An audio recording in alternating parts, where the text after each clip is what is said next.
A 36-year-old man has been arrested and charged with malicious damage to property following a hammer attack on the Constitutional Court. It's alleged that the attack was linked to the release of the state capture report. It's the second democratic institution coming under siege just in a week. Justice Minister Ronald Lamola called it an attack on the democracy and what it represents. Well, Justice Albie Sachs assisted South Africa during its democratic transition in a memorable and very important way. And in 1994, he was appointed by President Nelson Mandela to serve on that newly established Constitutional Court. He's live with me now to respond to the events of yesterday and last week. Justice Sachs, thank you so much for joining us. The building, the Constitutional Court itself, was built with so much care and to represent and really be not just a building, but an emblem of democracy. And to see it being hit by a man wielding a hammer is something of a shock. It's very painful, and yet that building is there. It's proud, it's strong, it's resolute. And I happened to be on the building committee when we had to decide on the question of security.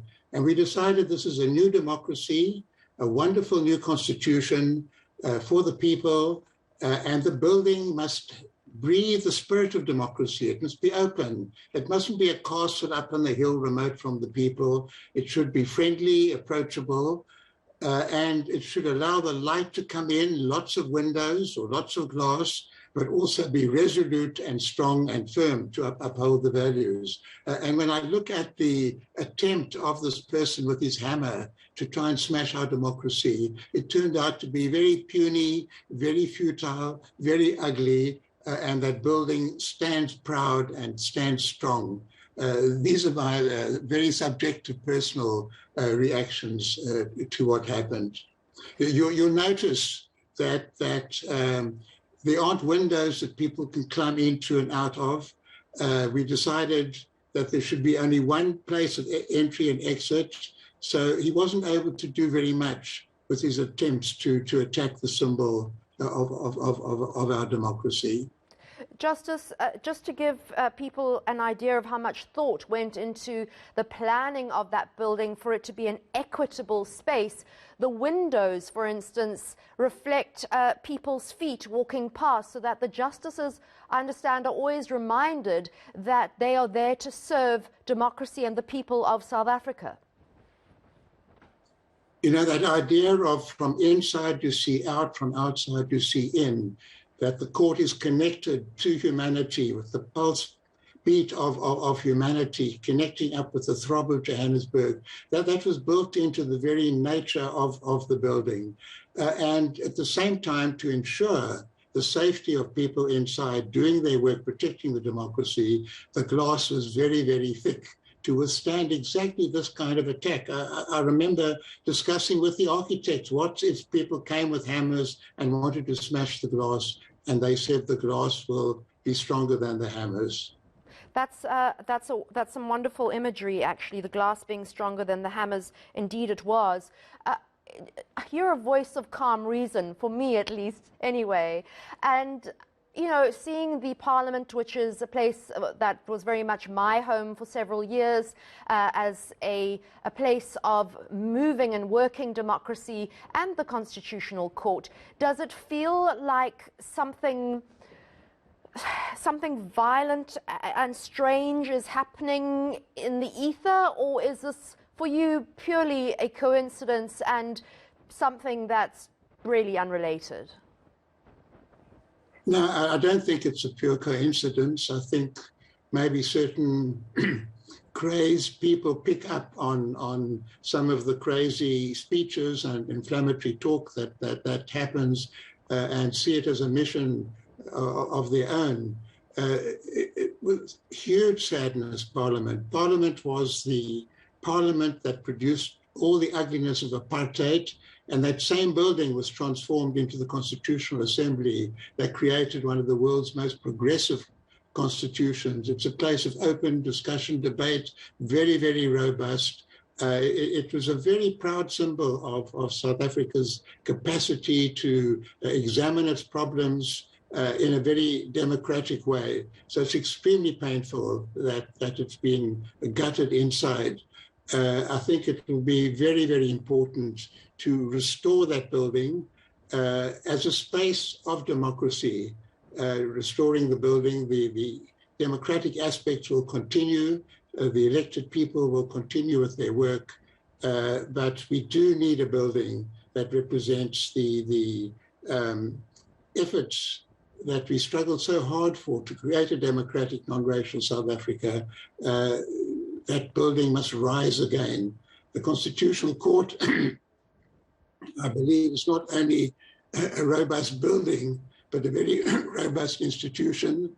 We have 4 absolutely outstanding people who are candidates to take over the helm as Chief Justice. The court has continued with its work in very, very difficult circumstances over the past years. It's robust, it's world famous. I, as a former judge, am exceptionally proud of what my colleagues today are doing on the Constitutional Court. And I have no doubt that they will weather this particular moment, this ugliness, the kind of ugliness that's in the air, that's being fomented by people who see democracy as the enemy of the things that they want, of the kinds of aggressive, self-promoting,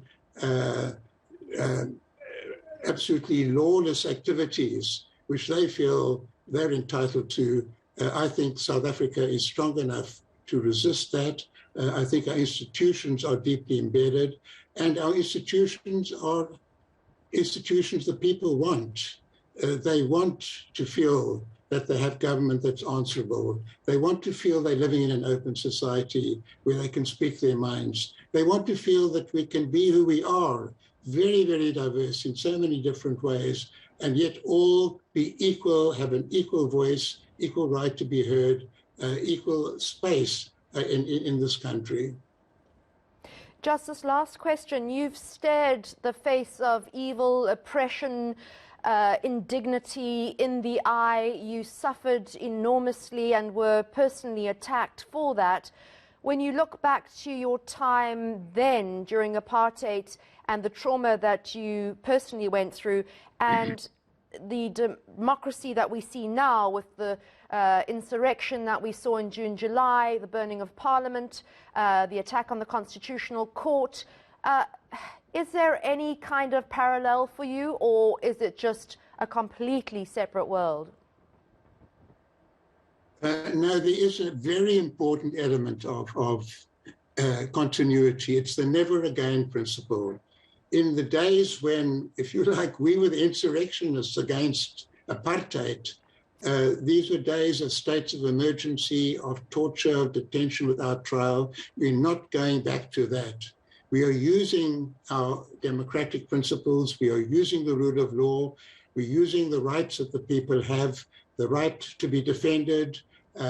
We are using the responsibilities of the state to answer to the claims and the needs of the people. So I see in that sense a huge advance. We're living in that sense in the world we fought for. We don't have the society that we want, but we have the basic principles of the society that will enable us to get there. So I'm proud of how resilient and resolute and vibrant our democracy is. I'm very distressed, like so many people, with the massive inequality, the lack of security that we have. We certainly need stronger law enforcement, more effective law enforcement, but never, never, never go back to the days of torture, detention without trial, states of emergency. It's a huge gain we've made in South Africa. We mustn't let go of that. We mustn't let the insurrectionists deviate us from our own adherence to the principles of the rule of law, the democracy that we fought so hard for.